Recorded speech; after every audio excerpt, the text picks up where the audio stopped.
அன்பார்ந்த ஸ்ரீ குபேரன் டிவி நேயர்களுக்கு கிருஷ்ணன் ராஜகோபாலன் பணிவான காலை வணக்கங்களை தெரிவித்துக் கொள்கிறேன்.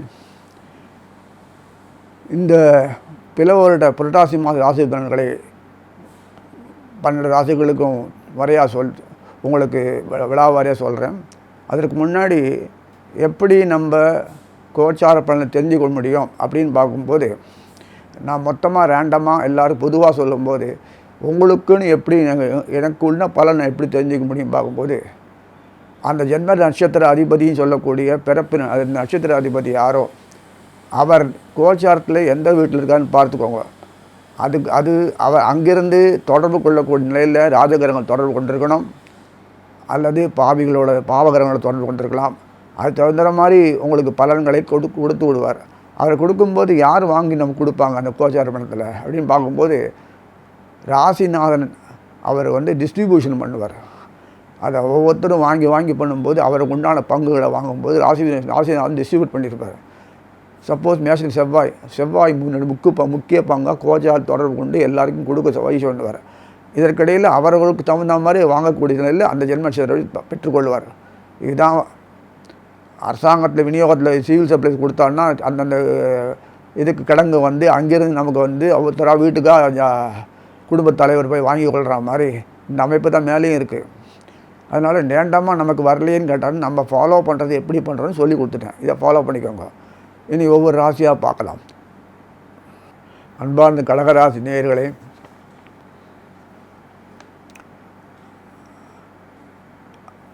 இந்த ராசினிய சந்திரன்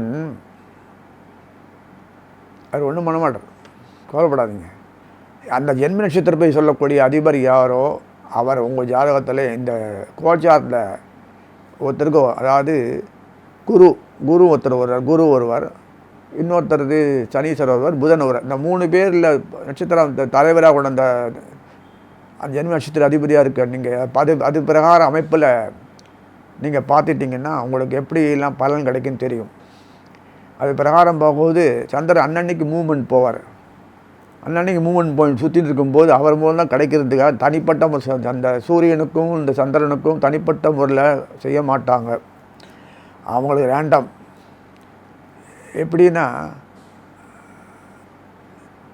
எல்லோரும் முறவாசல் பண்ணுவாங்க. அதான் ராஜாராணி, அதுக்கு மேலே சொல்ல விரும்பல. 54 அனைவருமே சந்திரன் சூரியனுக்கு கட்டுப்பட்டவங்கனால முறவாசல் செய்வாங்க.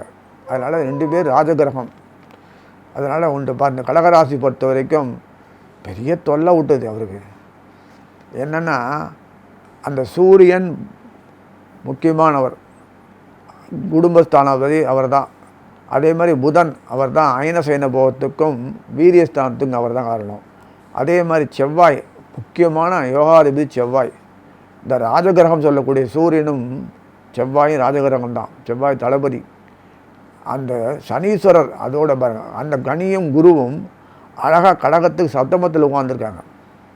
மகர வீட்டில் சப்தமத்தில் உட்காந்துருக்காருன்னும் போது ஆன் பிகாஃப் ஆஃப் தராசில் 2 பக்கத்துலேயும் இருக்கும்போது கல் வைக்கவே முடியல. அவ்வளோ பொருள் விருத்திக்கு வந்திருக்கு.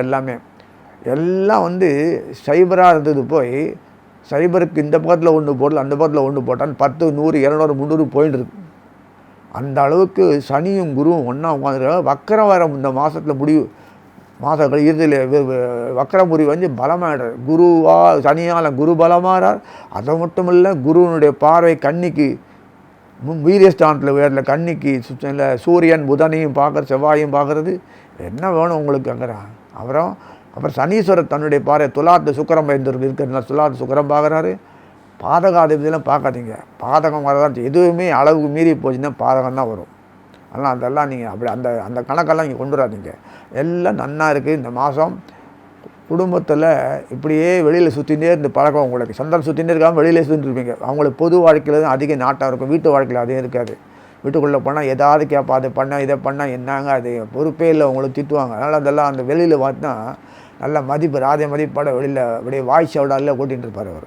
இந்த கடகத்தில் பொறுத்த வரைக்கும் அந்த மாதிரி கடகத்துக்கு ஒரு தனி கம்பீரம், பெருமை எல்லாம் உண்டு. அதெல்லாம் அவருக்கு ஒன்றும் செஞ்சிருக்க மாட்டார். ஆனால் வந்தால் அதை பார்த்து அப்படி வந்தால் பேசுனதுனால பேசணும் போது கொள்ளணும் போது சந்திரனுடைய வசீகரம் இருக்கிறதுனால இவளை இயற்கையாக எல்லாம் நடக்கும். அந்த வலி வேதனை எத்தனை கஷ்டம் இருந்தாலும் அவளை வலி வேதனை தெரியாது. கடகராசி பொறுத்த வரைக்கும் சந்திரன் சம்பவம் வலி வேதனையை உடனடியாக டிரான்ஸ்மிட் பண்ணிவிடுவாங்க. தன்னுடைய கஷ்டங்களோ நஷ்டங்களோ இது வரக்கூடிய தன்னுடைய வாழ்க்கையில் எதுவாக இருந்தாலும் இஷ்யூஸ் உடனடியாக மற்றவங்களோட ஷேர் பண்ணிட்டு தன்னுடைய ஆற்றாமையை வெளியேற்றிப்பாங்க. இது ஒரு பெரிய அனுகூலம் அவளுக்கு. மற்றதெல்லாம் தானே மனசுக்குள் நொந்து போய் உட்காந்துருப்பான். அந்த ஒரு நிலை இல்லாமல் ஒரு அமைப்பு கொடுத்துருக்கு சார். இந்த கடகராசிக்கு இந்த ஜென்மத்தில் பார்த்து ஜீவனமும் சரி, குடும்பமும் சரி, தொழில் விருத்தியும் சரி, அவங்க குழந்தைகளும் சரி, அதுக்கு என்றைக்குமே வீட்டில் ஒரு இருக்கிறதே ஜாஸ்தி. இருக்கிற நேரத்தில் குழந்தைகள்கிட்ட கொஞ்சம் தான் அப்பாப்பா வேலையில்லைன்ட்டும் அது வாழ்ட்டுருக்கும். அப்படியே கொஞ்சம் நாள் கொடுத்தினாலும் அப்பா இந்த பிளேடு போடுறாருங்கும். அதனால் இது தகுந்த மாதிரி அப்பா இதனால் உருப்படியாக அது இத்தனை நாளே பொண்டாட்டி தான் திட்டுவாங்கன்னா இதுக்குள்ளே வச்சு திட்டுருக்கணும் அந்த வாழ்க்கை.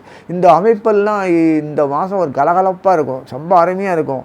அந்த சர்ப்பங்கள் தொந்தரவு இருக்க தான் எல்லா காலத்தையும் தான் செய்யும், பயப்பட வேண்டாம். அந்த முக்கியமான அந்த கடகத்துக்கு சுகஸ்தானம் சொல்லக்கூடிய இல்லை பூர்வஸ்தானம் சொல்லக்கூடிய இடத்துல விருச்சிகத்தில் கேது இருக்கார்.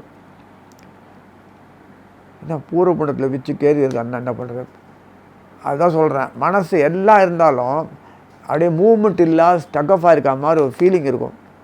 மசான ஒரு ஸ்லக்கிஷ்னஸ் இருக்கும். அது குடும்பத்தில் ஒருத்தர் தட்டி எழுப்பட அளவுக்கு இருக்கும். கொஞ்ச நாளைக்கு தற்காலிகம்னாரு. அப்புறம் சுக்கராச்சாரியார் அங்கே போயிடுவார். உங்கள் வீட்டு லாபாதிபதி இருக்கார், ஆதாயத்தானாவது சுகஸ்தானாவது அங்கே போய் உட்காந்துட்டு அந்த கேது அவருக்கு சர்வீஸ் பண்ண ஆரம்பிச்சிடும். அவ்வளோதான், நமக்கு வேண்டியதானே வேணும். நம்மளை தொந்தரவு பண்ணக்கூடாது. அதவா தானாக வந்துடணும். அந்த அமைப்பில் இந்த மாதம் குருவும் மக்கள் நலஞ்சிடுறாரு. தடங்கள் இல்லாத நிதி வரும், தடங்கள் இல்லாத ஜீவனம் போகும், பிரச்சனை இல்லாத வியாபாரம் பெருகும். டிமாண்டு சப்ளை கஸ்டமர்ஸ் பொறுத்த வரைக்கும் ஆர்டர் எல்லாமே முட்டி மோதி பேய் போய் பல்ல காமிச்சு அப்படி இப்படி சொல்லி பண்ணுறது போல் நீ சப்ளை பண்ணுறீங்களா இல்லையான்னு கேட்குற அளவுக்கு ஒரு டிமாண்டு உங்களுக்கு தேவைகள் பூர்த்தி ஆகும். அதில் வியாபாரிகளுக்கும் சரி, ஸ்டாக்கிஸ்டும் சரி, இல்லை டிஸ்ட்ரிபியூட்டர் சரி, சோல் டிஸ்ட்ரிபியூட்டர் சரி, அதெல்லாம் இந்த சில்லறை பிஸ்னஸ் வியாபாரிகளும் சரி, தனிப்பட்ட முறையில் தொழில் பண்ணுறாங்களே செல்ஃப் இண்டஸ்ட்ரி செல்ஃப் எம்ப்ளாய்மெண்ட்டு அந்த அவர்களும் சரி, எல்லாம் சரி, எல்லாருக்கும் திருப்தியான ஒரு அமைப்பு வாழ்க்கை அமையும். சந்தோஷம் இருக்கும், நிம்மதி கிடைக்கும், தேவைகள் போதும்னு சொல்கிற அளவுக்கு சலிப்பே வராதபடி அனுபவிப்பீங்க. ஆனந்தமாக இருக்கும். குடும்பத்தில் ஒரு பொறுப்புகள் கூடனால அது நேராக வந்துருக்கும்போது தானாகவே பருத்தியே புடவை காட்சி தான். அந்த மாதிரி அமைப்பு தான் இந்த கடகராசிகளுக்கு. இதை நான் என்றைக்கும் சொல்கிறேன், இவங்க தே ஆர் மிஸ்யூஸிங். அதனால தான் அவங்களுக்கு இவ்வளோ பாழாருது.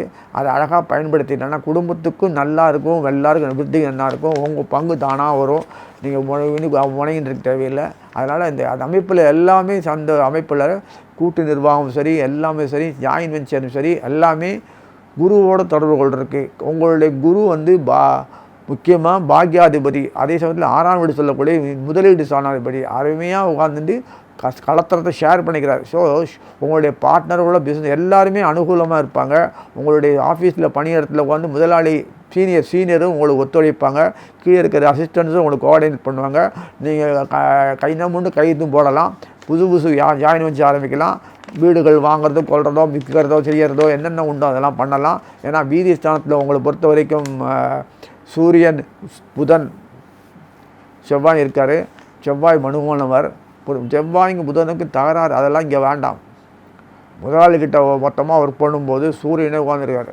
அங்கே போய் நானும் எனக்கு பர்சனல் விஷயம் தகராறுலாம் பேசிட்டு இருக்க முடியாது. குணங்கள்லாம் அடக்கிடுவார். அதனால் கவலையே படலை. அது புதன் வேறு நடிக்கிறார், வக்கரமானலாம் ரொம்ப இதை மாதிரி நடிக்கிறார். ஸோ அதனால் இதெல்லாம் எவ்வளவோ விஷயங்கள்லாம் கோச்சாரத்தில் நிறைய விஷயங்கள்லாம் இருக்குது. எப்படி அவங்க அனுசரித்து நமக்கு ஏற்ற மாதிரி அவங்க நம்ம கொடுக்குறது தான் இருக்காங்க, நம்மளை கெடுக்கிறதுக்கு இல்லை. அது சொல்லிவிடுறேன். ஆனால் நமக்கு அனுகூலமாக நவகிரக நாயகர்கள் நமக்கு அந்த மாதம் அமைஞ்சிருக்காங்க. கண்ணம் மூண்டு வெளிநாட்டுக்கு போகலாம், கண்ணம் மூண்டு இன்வெஸ்ட் பண்ணலாம், கண்ணம் மூண்டு செயல்படலாம், எது வேணால் செய்யலாம். அந்த அளவுக்கு ஒரு ஃப்ரீனஸ் கிடச்சிருக்கு. சொல்லி குழந்தைகளுடைய கல்யாணம்லாம் தானாக நடந்துடும். இந்த மாதம் நெருங்கிட்டு புரட்டாசி ஐப்பசி மாதத்தில் ரெடி பண்ணிவிடுங்க. இது பார்த்துட்டே அது சரியில்லை இது சரியில்லை புடவை கூட வாங்குற மாதிரி பொண்ணையோ பிள்ளையோ பார்க்காதீங்க. டிமாண்ட். அதனால் உங்களுக்கு சந்தர்ப்பங்கள் வரும்போது பயன்படுத்தி நல்லது. அதுக்கப்புறம் சந்தர்ப்பம் எப்போ வரும்னு சொல்ல முடியாது. அந்த மாதிரி சந்தர்ப்பம் தான் இப்போது. அதனால் புது ஜீவனம் போகிறோன்னா கண்ணை முண்டு போடு. 10 ரூபா சம்பளம் இருக்கிறான் போயிட்டே இருக்கலாம். நீங்கள் தாராளம் பண்ணலாம், எது வேணால் பண்ணலாம். அதனால் உங்களுக்கு கௌரவம் பாதிப்பு வராது, உங்களுக்கு பிரச்சனைகள் ஒன்று புதுசாக வந்துட்டு போதில்லை, எல்லாம் நல்லாயிருக்கும். ஏன்னா பிரச்சனைகள்லாம் விடிவு காலமாக அமைஞ்சிருட்டு சொல்லி வாழ்த்தி அமைகிறேன். ஸ்ரீ குபேரன் டிவியை பார்த்தமைக்கு நன்றிகள். மேலும் இது போன்ற தகவல்களை தெரிந்து கொள்ள ஸ்ரீ குபேரன் டிவியை சப்ஸ்கிரைப் செய்யுங்கள். மறக்காமல் பெல் ஐக்கானை கிளிக் செய்யுங்கள்.